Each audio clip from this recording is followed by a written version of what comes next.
Enhance your experience by becoming a supporting member. Gain access to unseen videos and video requests. 3-day free trial by visiting zionmembership.com. Chosen ones, empaths, have you ever felt like your silence isn't doing anything? You're wrong, right? Don't ever feel like your silence isn't doing anything at all. Your silence is key, okay? Remember, narcissists need supply.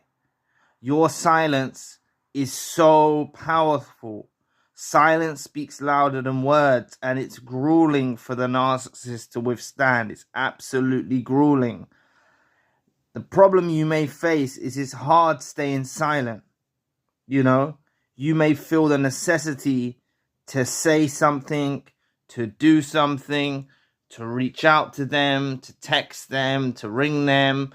You may feel the necessity to say something. Alternatively, the narcissist involved in your life could have gone silent on you. The narcissist on your life could have blocked you or discarded you or reverse discarded you.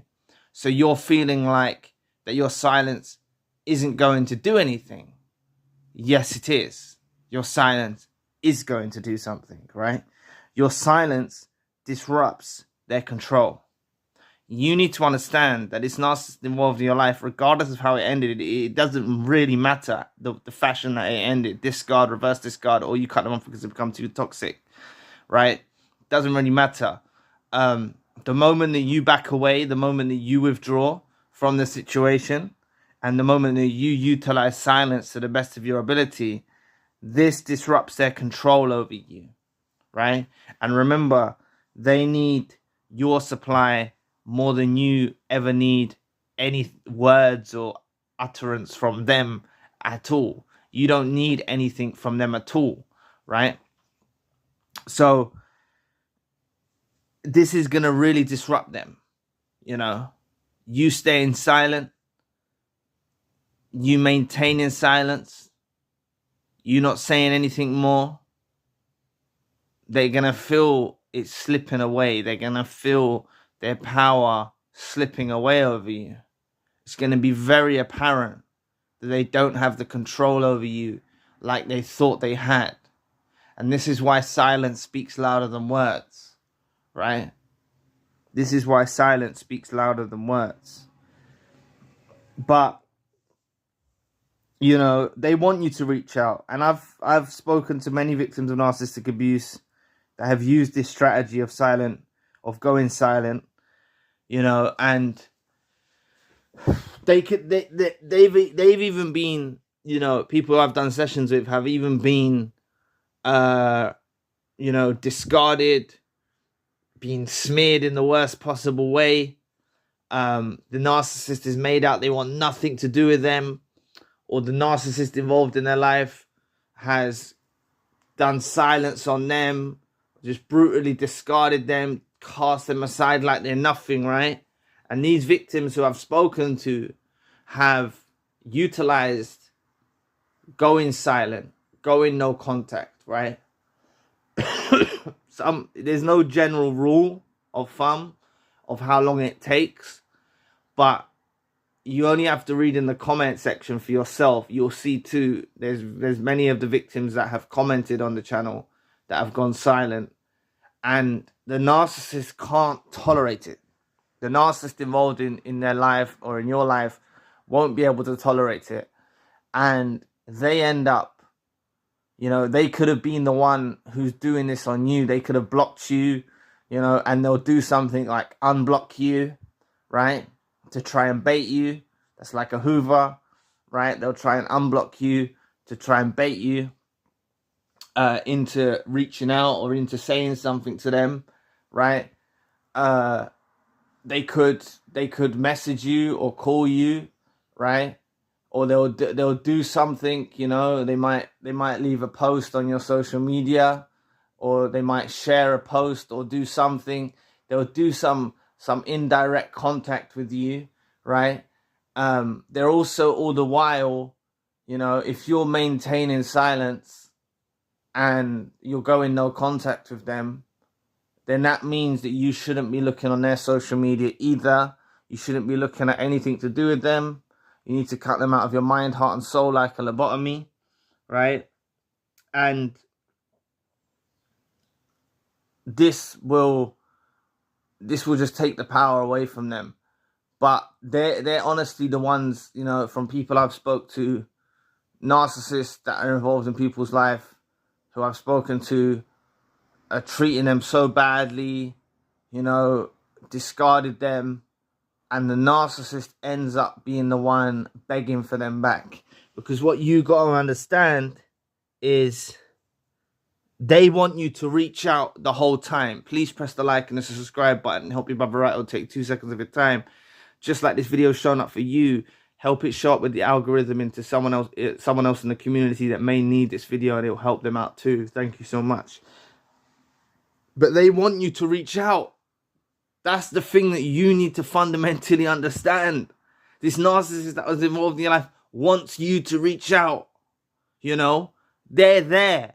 You know, especially, you know, if you chase them early days on, which is natural, please don't put yourself down for that, right? You're a good person.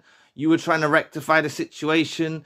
You were trying to reconcile. You wanted to talk things through, have a cup of coffee like adults. You wanted to do the adult thing, right? Like how things are meant to happen in breakups or stuff like that. You're meant to talk things through, speak to each other. There doesn't need to be any animosity or hatred. If two people decide to go their separate way, or someone wants to go their separate way, you know, it's not hard for a narcissist to just say those words. But often narcissists will just discard you. They'll give you no closure. You know, this is what they'll do. But when, you know, so that will lead you down a path which is coercive behavior from the narcissist, right? They're leading you down a path to chase after them. So you might start inundating them with messages. You might start calling their phone. You might start reaching out to them. You might start contacting them on social media or email. You might start contacting them, right? But they're coercing you down that avenue, right? By a strategic plan of withdrawing. You know, they're giving you silence, or they're discarding you, or they're doing these things, and it's leaving you in a position, right? It doesn't always have to be discard. It could have been a reverse discard, or it could have even been you cut them off because they become too toxic, but they still didn't give you the closure that you wanted. Regardless, they want you to reach out, right? They are there with their phones or their laptops or whatever, right? And they're getting notifications from other people, but they're hoping that notification, they go to their phones and they're checking, thinking, damn, it's not you. It's not the empath. It's not the chosen one. Even if it was you, they may not respond, right? They may put you on blast. They might start giving you silence still, right? But the point I'm trying to make is, if you withdraw, if you back away, your silence is going to torture the narcissist completely, right? It starts with that, them checking their phones. It's not happening anymore. You know, you chased after them for a couple of months. You pursued them for a couple of months, or however long you pursued them. Then you stop. All of a sudden, you just stop, right? This is a very harsh impact it has on the narcissist. Remember, they need your supply, right? Whatever's happened, their reason for discarding you, reverse discarding you, or becoming so toxic, you had to cut them off. They ultimately were trying to convert your supply source. They wanted a negative supply from you. So if they were discarding you, they wanted to invoke negative supply from you. If they were reverse discarding you, they wanted you they wanted negative supply from you. Or if they were treating you so badly, you know, they wanted to get a reaction from you, and they wanted negative supply. All of it is baiting. They wanted a negative supply source from you. It became a priority in their minds to get, you know, it become a priority in their minds to get a negative supply from you. But I'm telling you, right, they want you to reach out just to give them that fix, you know, just so they can know in their minds, oh, the chosen one, the empath, is still thinking about me. If you go silent, right, it's torturing them, because they don't know that you're not thinking about them. They're going to be watching you, right? That's the thing that I know for a fact, right? The narcissist that is involved in your life however it's happened, you might not have spoken to them in a long time, right? They're closer than you think. They're always closer than you think. They lurk around like dusty little weirdos. They lurk around. They spy on you, right? They watch your things. You might say, Zion, but they're blocked and I'm blocked. And, you know, listen, these lot are strategic, right? They could have all made a request on one of your social medias when you were still in a relationship with them. And you just said you accepted the follower or you accepted the friend request or whatever, right? And you let that person in, you know. They've already got access. I'm not telling you this to get paranoid and start deleting all your contacts on your thing. You know, if they want to watch, let them watch. You know what I'm saying? If they want to watch, let them watch, right? You know what I'm saying? They want to watch your life. They want to spend their days watching your life while making out they want nothing to do with you, right? Let them watch all they want. You know what I'm saying? Let them watch all they want. But I'm telling you, they want you to reach out. They need that fix. They need the chosen one and the empath to reach out to them. They need to feel validated. So like I'm saying to you, it all starts with the feelings of them getting notifications on their phone or whatever, or knocks at the door or whatever, and it's not you. It doesn't turn out to be you, right? That happens within a couple of weeks, right? They'll start feeling that way. Then they start to get curious why you're not reaching out, why you're not contacting them, you know?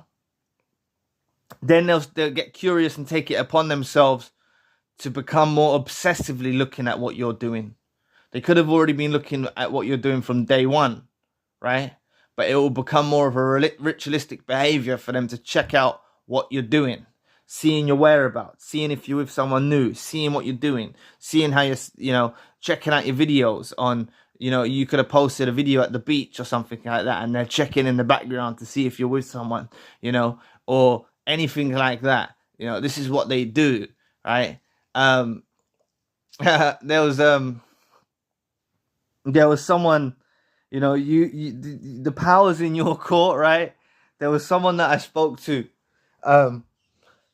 who had the narcissist. The narcissist was making out they wanted nothing to do with him. The narcissist was making out they wanted nothing to do with him, was not communicating properly, was denying him access to his child overnight stays. He was doing all the work for the child. It was really, what's the word I'm looking for? Was denying him intimacy a long time before the relationship kind of ended and they were going towards a divorce, and he realized that the sister was watching his stories, right? The sister was watching his stories, and I don't know what app that's on because I'm not that well versed. I don't know if it's Snapchat or whatever these apps are. I'm not that well versed on them, so you'll probably know what I'm talking about. It was someone watching his stories. It could have been Instagram. I'm not sure. No, I think it was Instagram. Anyway, back to the point. What I'm trying to say is, and there was also a request from someone that had the same initials with no picture, with no followers. That it was Instagram. Yeah, no followers. It was just a bait, one of them bait profiles. Yeah, that's the narcissists do. They make, that's them like hoovering, because they're saying like, oh hi, it's me. I've made such a blatant fake profile. So he said, all right.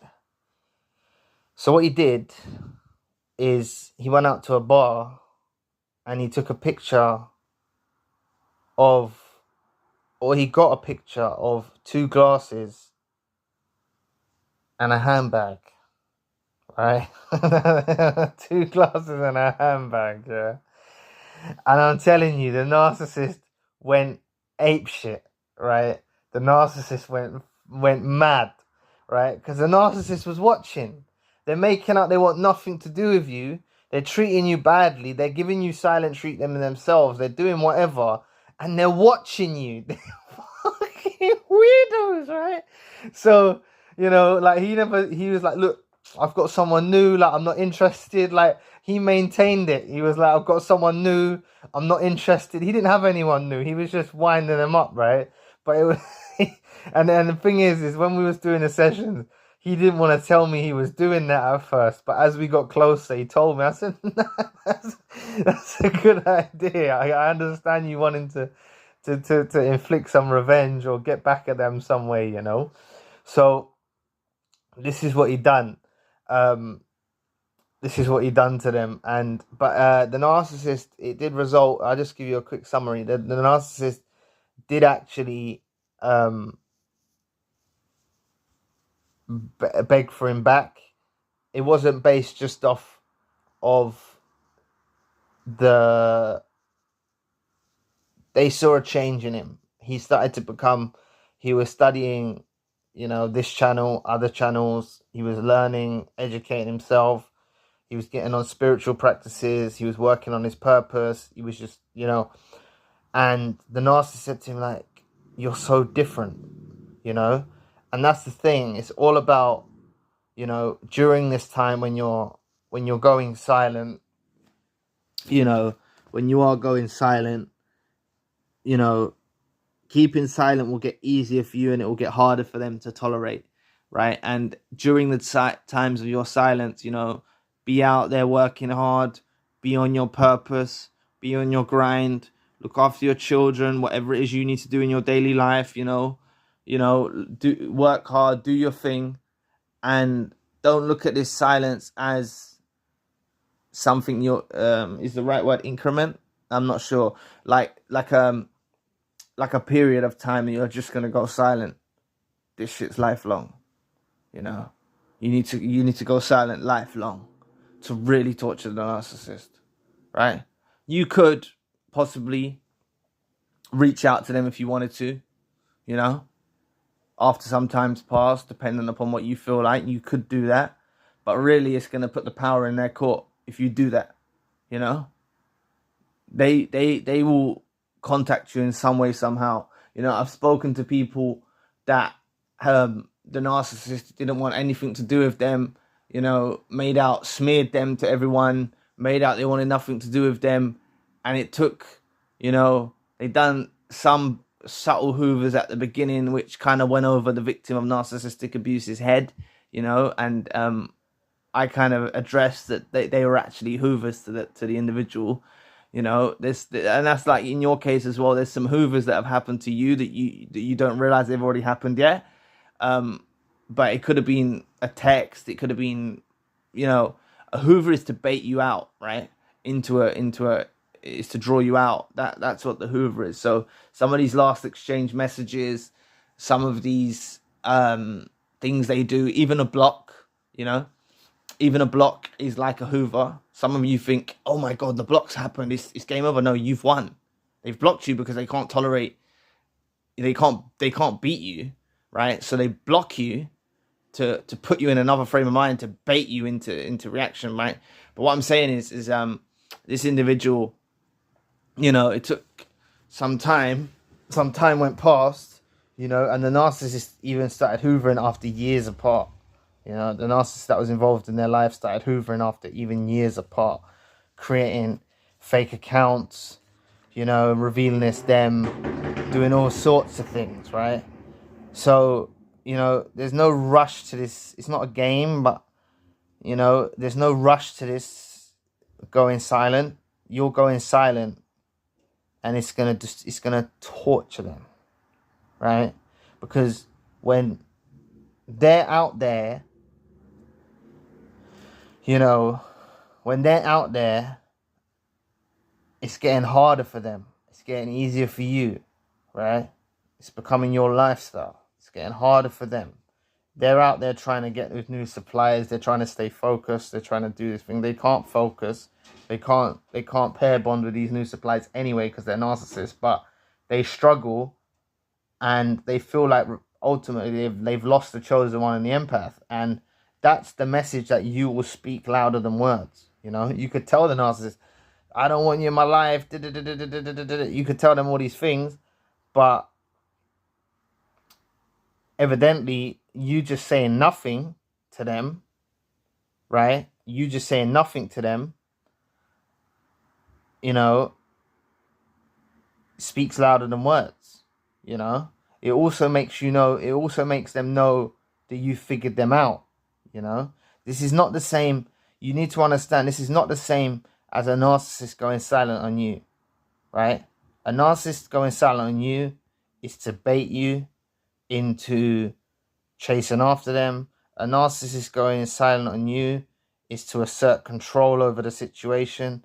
A narcissist going silent on you is to deflect responsibility. A narcissist going silent on you,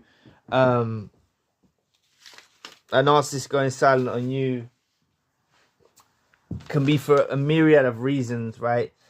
But it's punishing you, you know, trying to lower your self-esteem, try and make you codependent, maintaining control, you know, narcissistic injuries, you know, it's coercing you by withdrawing or refusing to engage in you, and it's a form of emotional abuse. That's why they're doing it. You're doing it to tell them that you figured them out, you know. They know that. Otherwise, you know, if you hadn't figured them out yet, you'd be texting their phone like, "What's up? Let's fix this situation. Let's meet up and speak about this." Like, you'd be all like that. You know what I'm saying? So it's a totally different dynamic. It's a totally different dynamic of why your silence is torturing the narcissist and the reason why they're going silent. They're going silent to punish you, deflect responsibility, try and make you into a codependent, try and bait you, draw you out. You know what I'm saying? So, you know, what you need to understand is if you ever felt like your silence isn't doing anything, it surely is. And it really is making them, it's really torturing the narcissist. You know, they need supply. Your silence is powerful and grueling for a narcissist to withstand. It can be hard staying silent, feeling the necessity to say something or do something, you know, and if you have made the mistake of you know, breaking your silence or something like that, it's nothing to worry about. Just get back to being silent, you know. Your silence disrupts their control, you know.